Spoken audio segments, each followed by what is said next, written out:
정말 우리가 본문의 내용을 통해서 이게 혹시 여러분들 율법적으로 들릴까봐 굉장히 조심스러워요, 제가.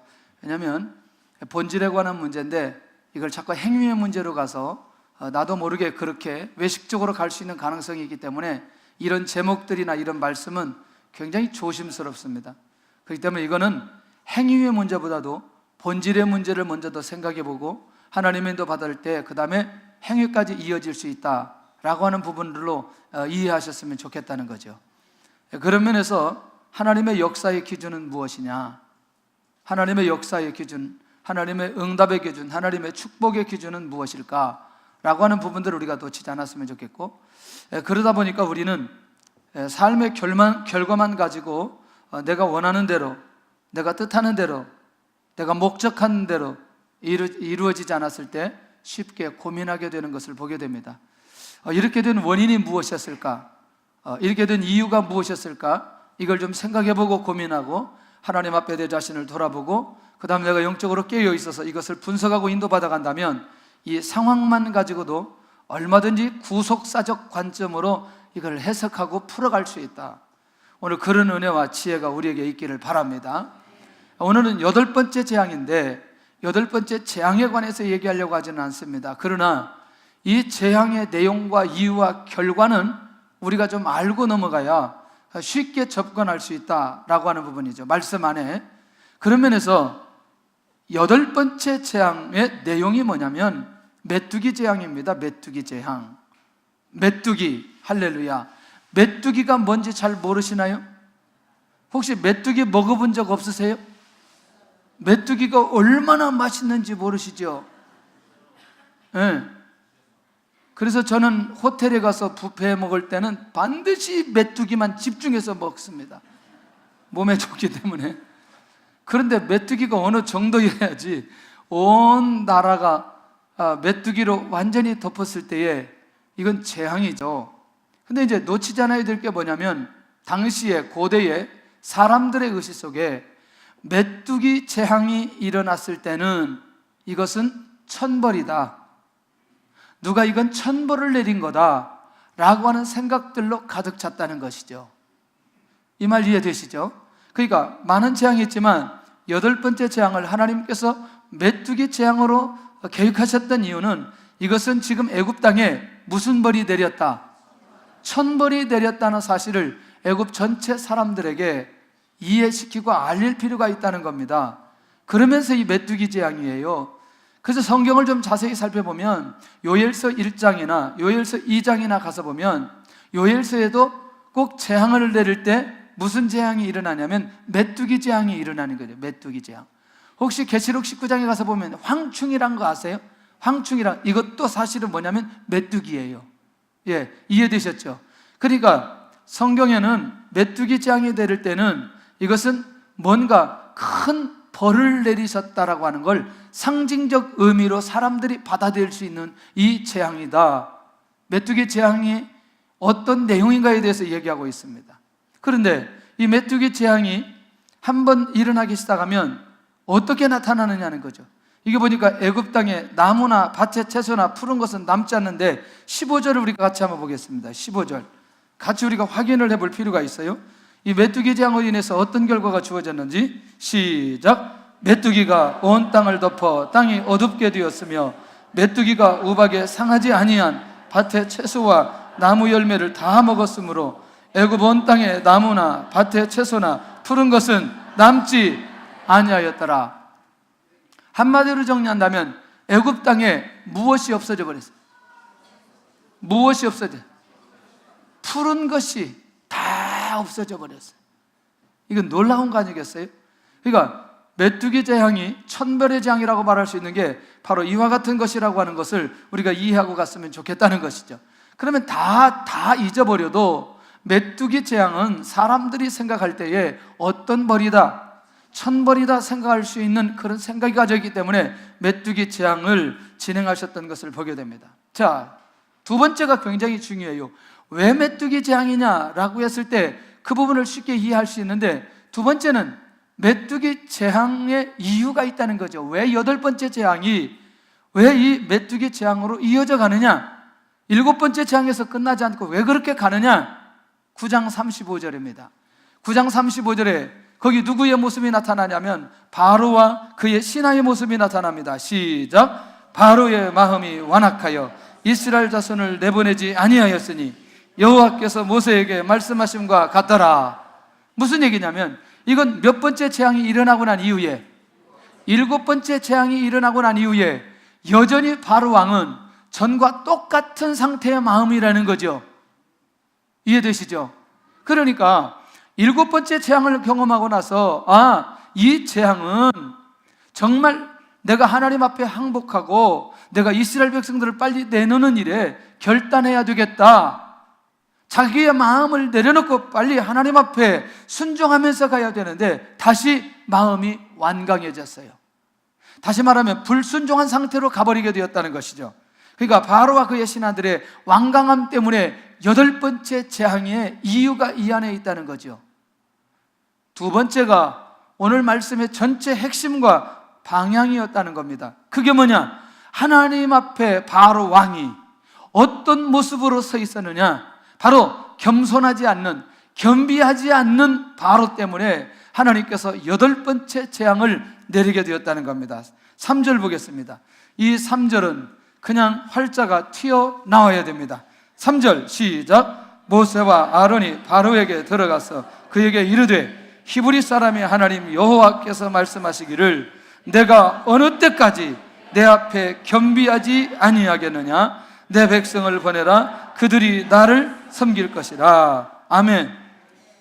내가 어느 때까지 내 앞에서 무엇하지 아니하겠느냐? 겸비하지 아니하겠느냐?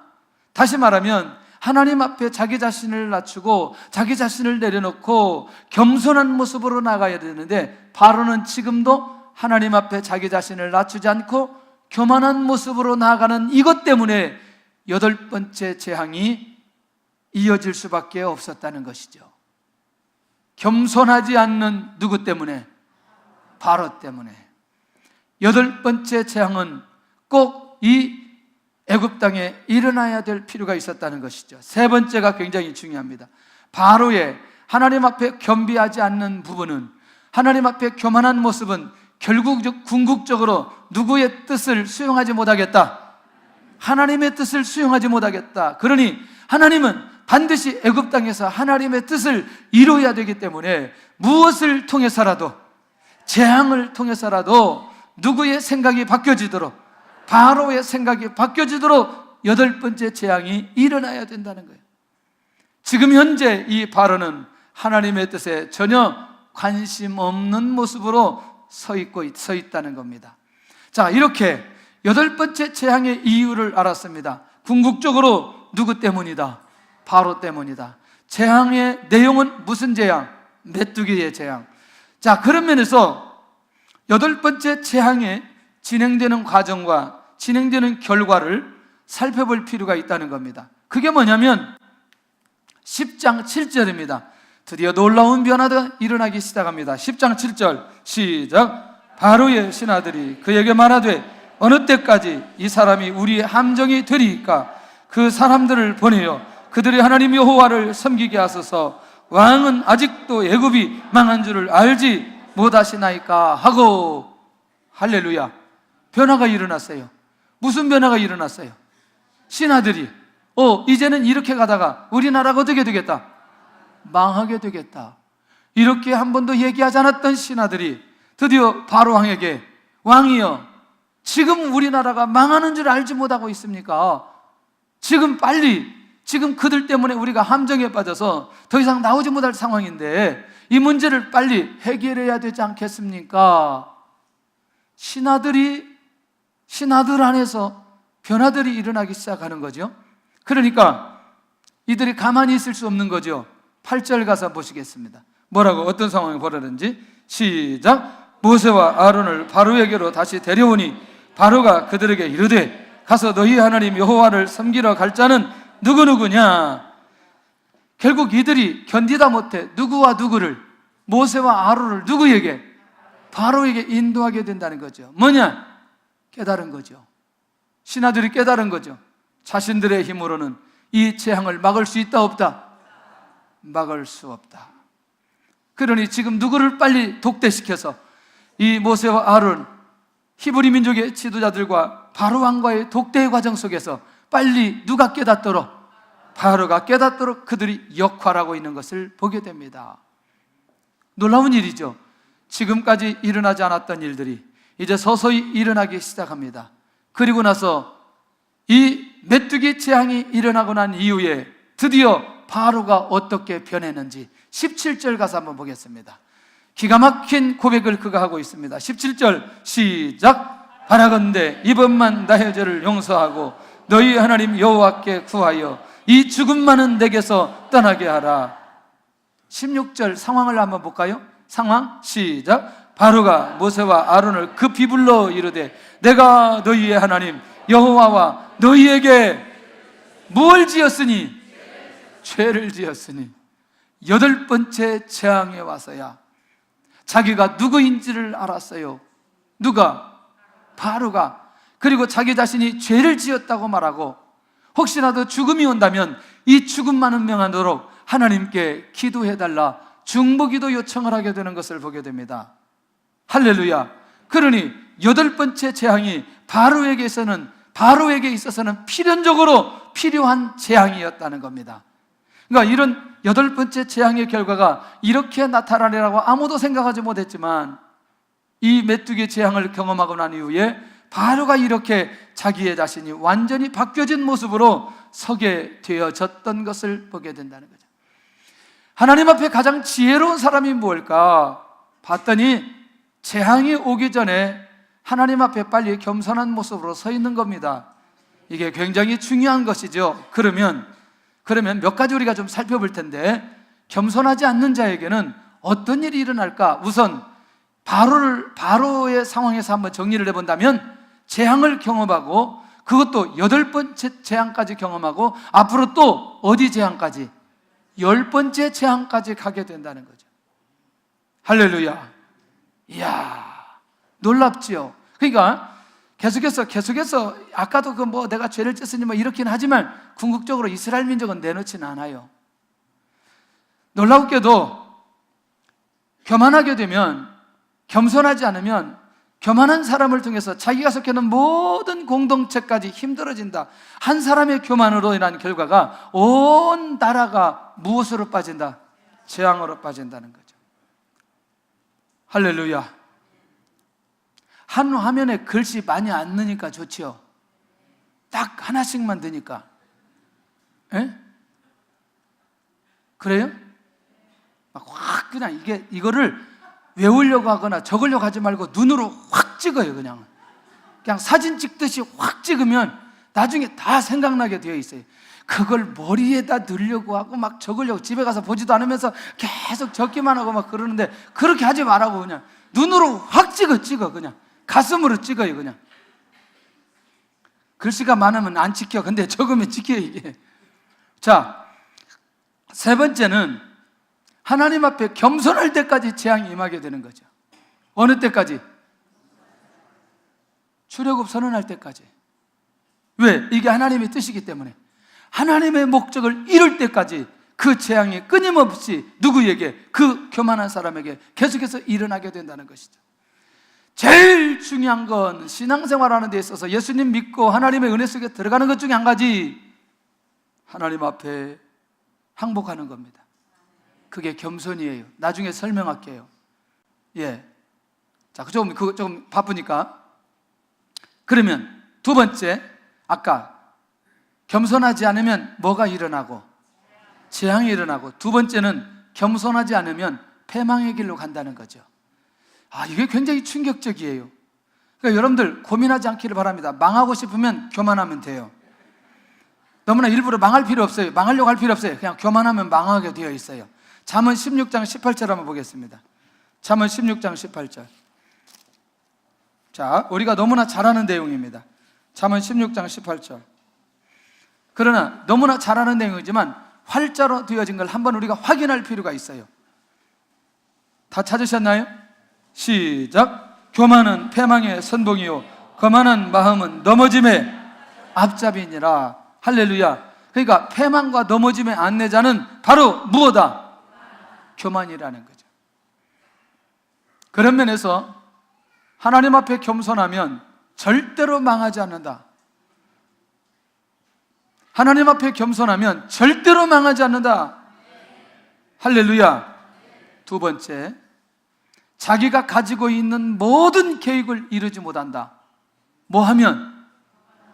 교만하면, 겸손하지 않으면. 자, 이제 성경을 두 번을 다니엘서를 가서 보겠는데, 다니엘서 6장에 가서 이 상황을 제가 한번 그대로 확인시켜 드리겠습니다. 이미 다 우리가 알았던 내용이지만 어떻게 확인시키는지 내용을 한번 보면은 여러분들이 그 확인의 내용을 통해서 이 말씀이 어떻게 정확하게 이루어졌는지 이루어지지 않았는지 확인할 수 있어요. 다니엘서 6장 4절입니다. 1242쪽. 신약 성경에서 찾지 말고 구약 에스겔 다음에 다니엘 1242쪽. 이런 때 꼭 신약 가가지고 막 이렇게 찾다가 없다고 막 눈치 보고 막 그렇게 하지 말고. 자, 6장 4절 시작. 이에 총리들과 고관들이 국사에 대하여 다니엘을 고발할 근거를 찾고자 하였으나 아무 근거, 아무 허물도 찾지 못하였으니 이는 그가 충성되어 아무 그릇됨도 없고 아무 허물도 없음이었더라. 5절 제가 할게요. 그들이 이르되 이 다니엘은 그 하나님의 율법에서 근거를 찾지 못하면 그를 뭐 할 수 없으리라, 고발할 수 없으리라 하고. 다 정리할게요. 총리와 고관들이 누구를 내려놓게 하기 위해서, 누구를 죽이게 하기 위해서, 다니엘을 죽이게 하기 위해서 자기들이 모사를 꾸미고 있는 것을 보게 됩니다. 왕까지 넘어갔어요. 8절 시작. 그런즉 왕이여 원하건대 금령을 세우시고 그 초소에 왕의 도장을 찍어 메대와 바사에 고치지 아니하는 규례를 따라 그것을 다시 고치지 못하게 하옵소서 하매. 무슨 법이에요? 그 법이 7절 하반절에 있어요. 자, 이제부터 30일 동안에 누구든지 왕 외에 어떤 신에게나 사람에게 무엇을 구하면 사자굴에 던져넣기로 한 것이니이다. 왕 외에 어떤 것에 기도하거나 절하면 어디에 들어가야 된다고요? 그럼 이 궁극적 목적은 누굴 잡기 위해서? 다니엘을 잡기 위해서. 자, 다니엘이 사자굴 속에 들어가서 죽지 않고 살아납니다. 살아난 이후에 다리오 왕이 어떻게 하는지 24절 같이 보겠습니다. 24절. 자, 크게 해야 됩니다. 시작. 왕이 말하여 다니엘을 참소한 사람들을 끌어오게 하고 그들을 그들의 처자들과 함께 사자굴에 던져넣게 하였더니 그들이 굴 바닥에 닿기도 전에 사자들이 곧 그들을 움켜서 그 뼈까지도 부서뜨렸더라. 할렐루야. 자기가 가지고 있는 계획을 이루었나요? 이루지 못했나요? 자, 여러분들 이거 어떠세요? 다니엘이 느부갓네살 왕을 꿈을 해석할 때에, 다니엘이 벨사살 왕의 벽에 쓴 글씨를 해석할 때에, 그리고 다니엘이 하는 모습을 보니까 다니엘의 배후에는 누가 계세요? 하나님이 계세요. 그러니까 하나님의 율법에 근거해서 그를 고발하지 못하면 찾을 수 없다고 말할 정도까지 다니엘 배후에 하나님이 계시다는 사실을 그가 알고 있다는 거죠, 그들이. 그런데도 불구하고 다니엘을 어떻게 하고 싶어서? 죽이고 싶어서. 이것은 그들의 교만한 마음속에 나타났던 결과였다는 것이죠. 그런데 놀라웠게도 하나님께서는 누구를 보호하시고? 다니엘을 보호하시고 그들의 계획대로 다니엘이 가지 않도록 하나님께서 막으시고 보호해 주시는 것을 보게 된다는 거죠. 자, 세 번째는요, 굉장히 중요합니다. 자기가 있던 자리에서도 교만하면 내려앉게 만듭니다. 자, 이걸 다니엘서 4장을 다시 가서 보겠습니다. 이것도 우리가 많이 보았던 내용이지만 얼마나 이 내용이 중요한지를, 이 사건을 통해서 교만하면 어떻게 되는지에 대한 결과들을 우리가 살펴볼 필요가 있습니다. 28절부터 33절까지인데 계속 다 읽어야 전체를 이해할 수가 있어요. 시작. 이 모든 일이 나 느부갓네살 왕에게 임하였느니라. 12달이 지난 후에 내가 바벨론 왕궁 지붕에서 거닐세 나 왕이 말하여 이르되 이 큰 바벨론은 내가 능력과 권세로 건설하여 나의 도성으로 삼고 이것으로 내 위엄의 영광을 나타내는 것이 아니냐 하였더니 이 말이 아직도 나 왕의 입에 있을 때에 하늘에서 소리가 내려 이르되 느부갓네살 왕아 내게 말하노니 나라의 왕위가 내게서 떠났느니라. 내가 사람에게서 쫓겨나서 들짐승과 함께 살면서 소처럼 풀을 먹을 것이요 이와 같이 7대를 지내서 지극히 높으신 이가 사람의 나라를 다스리시며 자기의 뜻대로 그것을 누구에게든지 주시는 줄 알기까지 이르리라 하더라. 바로 그때에 일이 나 느부갓네살에게 응함으로 내가 사람에게 쫓겨나서 소처럼 풀을 먹으며 몸이 하슬 이슬해졌고 머리털이 독수리 털과 같이 자랐고 손톱은 새 발톱과 같이 되었더라. 자, 저를 보시길 바랍니다. 전체 내용이 이해가 되셨죠? 이 나라는 누가 세웠고, 아니, 느부갓네살 입장에서는 이 나라를 누가 세웠고, 내가 세웠고, 왕 내가 세웠고, 이 왕의 자리도 누가 되었고, 내가 능력이 있어서 왕이 되었다, 그 얘기거든요. 그런데 갑자기 하나님께서 바벨론이라는 나라를 누가 세웠다? 하나님께서 세웠다. 그리고 느부갓네살 왕을 누가 세웠다? 하나님께서 세웠다. 너가 이 사실을 알기까지 별궁에서 지날 것인데 어떻게 소처럼 풀을 먹으며 몸이 하늘 이슬해졌고 머리털이 독수리 털과 같이 자랐고 손톱은 새 발톱과 같이 되었더라. 마치 나의 힘으로 바벨론이라는 나라가 세워졌다고 착각하는 그 순간에 하나님께서는 그를 그 자리에서 내려놓게 만드는 것을 보게 됩니다. 자, 34절을 한번 보시겠습니다. 34절 시작. 그 기한이 참에 나 느부갓네살이 하늘을 우러러 보았더니 내 총명이 다시 내게로 돌아온지라. 스톱. 나 느부갓네살이 어디를 우러러? 하늘을 우러러 보았더니 그 다음에 이에 내가 지극히 높으신 이에게 뭐하며? 감사하며 영생하시는 이를 뭐하고? 찬양하고 경배하였더니 그 권세는 영원한 권세요 그 나라는 대대에 이르리로다. 누구의 고백이에요? 느부갓네살 왕이에요. 그가 그 고백을 하는 순간에 다시 어떤 자리로? 왕의 자리로 돌아오게 되어졌다는. 놀랍지 않아요? 어떻게 성경에 이렇게 정확하게 교만함에 있던 자리에도 내려앉게 만들고 다시 깨닫고 그 자리에 갔을 때 하나님께서 다시 올리시는 이 놀라운 비밀, 눈이 열릴 수 있기를 바랍니다. 하나님, 어떤 경우에도 내가 교만해서 패망의 길로 가지 않게 하시고 있던 자리에서도 내려앉게 되는 일들이 일어나지 않게 하여 주시옵소서. 결국 바로 때문에 애굽 전체가 재앙을 당하는 이유도 무엇 때문인지를 우리 이해할 필요가 있다는 얘기죠. 그렇다면 겸손한 자에게는 어떤 은혜를 내려주시냐?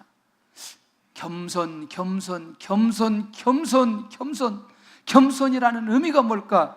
첫째, 겸손은 자신의 힘으로 할 수 있다는 걸 포기하는 사람이다. 할렐루야. 이게 겸손이다. 두 번째, 겸손은 내 영혼의 생명의 길을 인도하시는 분이 주님께 있다고 고백하는 사람이다. 제대로 된 신앙적 겸손입니다. 세 번째, 더 중요한 건 이 겸손은 하나님의 법도와 지시에 순종하고 따라가는 사람, 그 사람에게 겸손이 있다고 말한다는 거죠. 간단하죠? 나의 힘으로 할 수 있다 없다? 없다. 내 생명은 누가 주관한다? 하나님께서 주관한다. 그러니 나는 누구의 말씀만 받아야 된다? 하나님의 말씀만 받아야 된다. 이런 사람을 어떤 사람이라고 말한다? 겸손한 사람이라고 말한다. 할렐루야. 자, 그러니까 이게 외형적인 문제가 아니잖아요. 그렇죠? 내면적으로 우리 안에 그것이 정리되어져야 외형적으로 나타날 수 있는 거라는 거죠.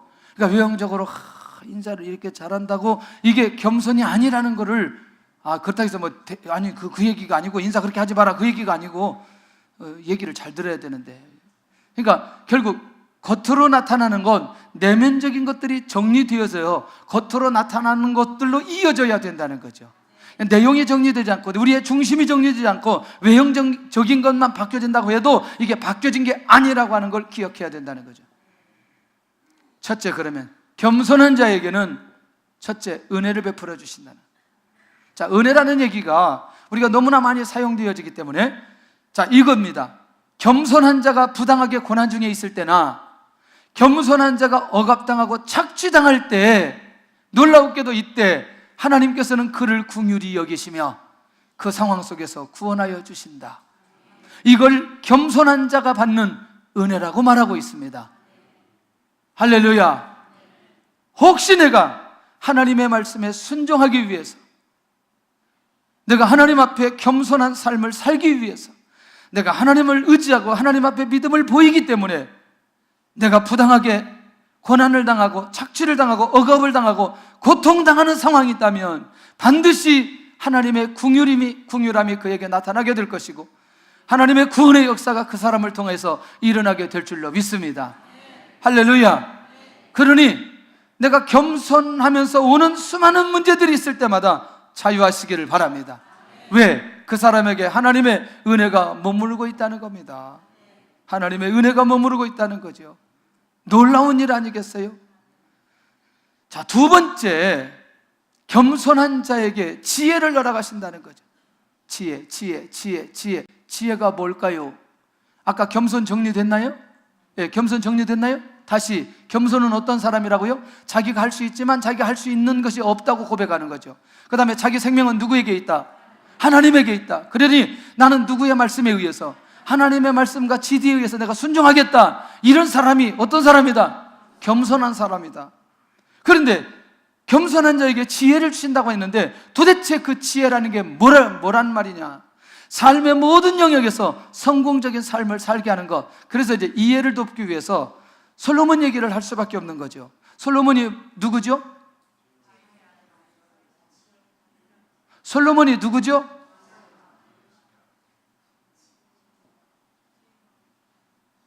아니, 솔로몬이 누군지 몰라요? 아니, 솔로몬이 누구냐고?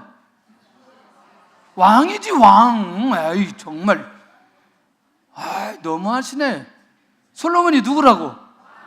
왕이라고 왜 그게 빨리 안 나오냐는 거지. 왜냐면 그 왕이라고 해야 이게 연결이 된다니까. 그러니까 왕으로서 성공적인 삶을 살아가려면 통치력이란 말이죠. 그러니까 자기가 생각할 때 통치력은 뭐 해야 되냐? 판단력이라는 거죠.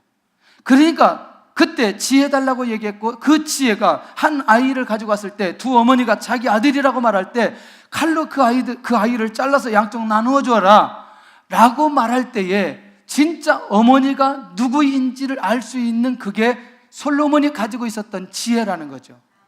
그게 자기 아들은 절대로 아이를 자르라고 하지 않는다. 그러니까 그게 누구다? 엄마라는 거죠. 이것을 알 수 있는 게 그게 뭐냐면 지혜라는 거죠. 그러니까 결국 뭐냐면 왕이 왕으로서 통치할 수 있을 때 필요한 모든 것들을 공급해 주시는 그게 지혜라는 거예요. 그러니까 우리 모든 영역 가운데 내가 무엇을 하든지, 내가 왜 이 식당 얘기만 하는지, 식당을 운영하는 사람이 하나님으로부터 지혜를 받아요. 식당을 잘 하려면 뭐 해야 돼요? 미원을 넣으면 되는 거예요.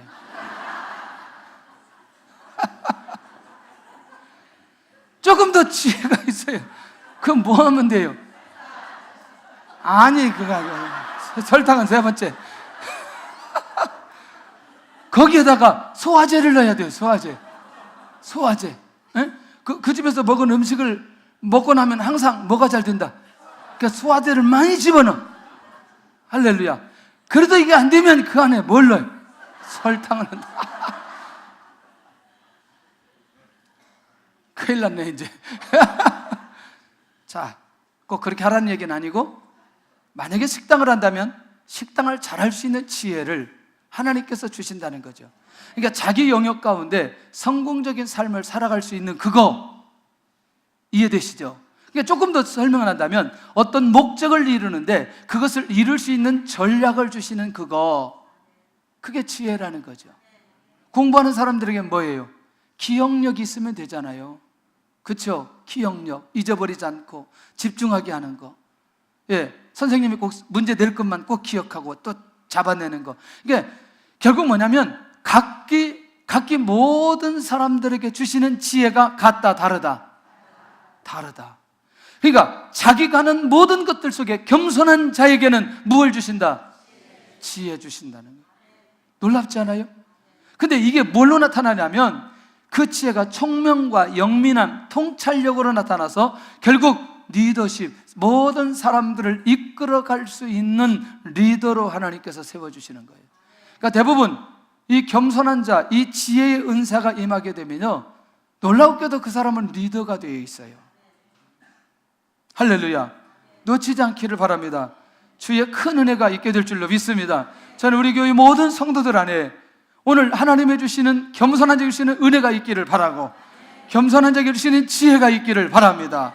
그래서 어디서든지 리더십이 나타나서 하나님의 나라에 영향력을 미치는 그런 성도들이 되기를 축원합니다. 할렐루야. 그런 면에서 우리 안에서 끊임없이 내가 인정하고 고백해야 되는 거 내 힘으로 할 수 없습니다.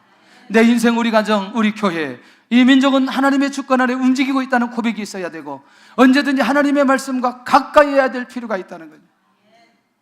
정말 여러분들 하나님의 말씀, 우리가 배가 운동하는데, 말씀 배가 하는데 여러분들 하루에 10장씩 꼭 읽으시기를 바랍니다. 지금 그래도 우리가 밴드를 만들어서 계속해서 하는데 생각보다 많은 사람들이 참석하지 않는 거예요. 그래서 여러분들 할 수만 있다면 이 성경을 하루에 10장씩, 그래서 제가 이게 그렇게 하면 1년에 3독인데 1년에 9독을 좀 도전해 보려고 그래요.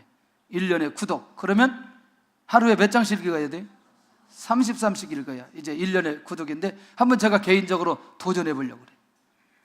할렐루야. 뭐 여러분들은 10장씩만 하시기를 바랍니다. 왜냐? 그렇게 하면 할수록 하나님과 가까이 할 뿐만 아니라 하나님의 인도를 받는데 어렵지 않다는 거죠. 지금도 예배 끝나고 1부 때, 2부 때, 3부 사이에 가서 성경 읽고, 오늘 내가 읽어야 될 분량 읽어야 되니까 막 정신없이 읽고, 또 예배되면 또 내려고. 그리고 저는 이렇게 성경 읽으면서 하나님께서 주시는 은혜들이 굉장히 많아요. 그래서 이번에 우리 성경 나누는 분들한테 이거를요, 성경 10번 넘기라고 그랬어요. 10번 넘기라고 말했죠? 나중에 성경이 두꺼워져가지고 10번 넘겨가지고 계속 이렇게 해가지고 성경이 두꺼워졌대요. 그런데 나중에 시간이 지나가면서 왜 그랬는지를 알기 시작해요. 할렐루야. 항상 불편하면 아멘을 안 하는 거죠. 불편하면 아멘 안 하는 거죠. 뭐 하려고 하니까 이거 아멘이 안 되는 거죠. 한번 해볼 수 있기를 바랍니다. 자, 세 번째, 겸손한 자에게는 존귀로 축복하신다. 자, 빨리 가겠습니다. 여러분들, 제가 존귀한 자 고민하다가 존귀한 자가 쓰여진 성경을 찾아냈어요. 뭐냐? 여러분들, 에스더 6장에 가서 보면 아하수에로 왕이 궁중얘기를 있다가 갑자기 모르드게가 한 일을 생각이 났어요. 그게 뭐냐면 그 넷이 두 사람이 누구를 암살하려고, 왕을 암살하려고 했는데 그때 누가 고발했어요? 모르드게가 고발했어요. 근데 아무런 상도 주지 않았어요. 그러니까 아하수에로 왕이 누구를 불러요? 하만을 불러가지고 왕이 존귀한 자로 여기는 사람을 너는 어떻게 했으면 좋겠냐? 그러니까 하만이 자기는 누구인 줄 알고, 자기인 줄 알고 왕복을 입고 말에 태워서 사람들 앞에 가서 왕으로부터 존귀하게 인정받은 자요 막 이렇게 하라는 거지. 그게 누가 되는 거죠? 모르게. 이게 뭐냐면 존귀한 자는 어떤 공동체에서도 인정받는 자, 높임을 받는 자. 할렐루야. 다시 우리 잠언 15장 33절에 가서 이걸 확인해보고 한번 가봐야 됩니다. 잠언 15장.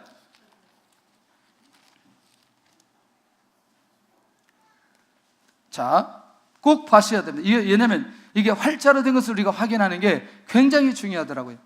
자, 찾으셨나요? 928조 잠언 15장 33절 시작. 여호와를 경외하는 것은 지혜의 훈계라 겸손은 존귀의 길잡이니라. 아멘. 그러니까 겸손한 자는 하나님께서 존귀한 자로 축복해 주시겠다. 할렐루야. 어디서든지 인정받는 자로 세워주겠다. 할렐루야. 어디서든지 리더자로 세워주겠다. 필요한 사람으로 세워주겠다. 할렐루야. 꼭 있어야 될 사람으로 세워주겠다.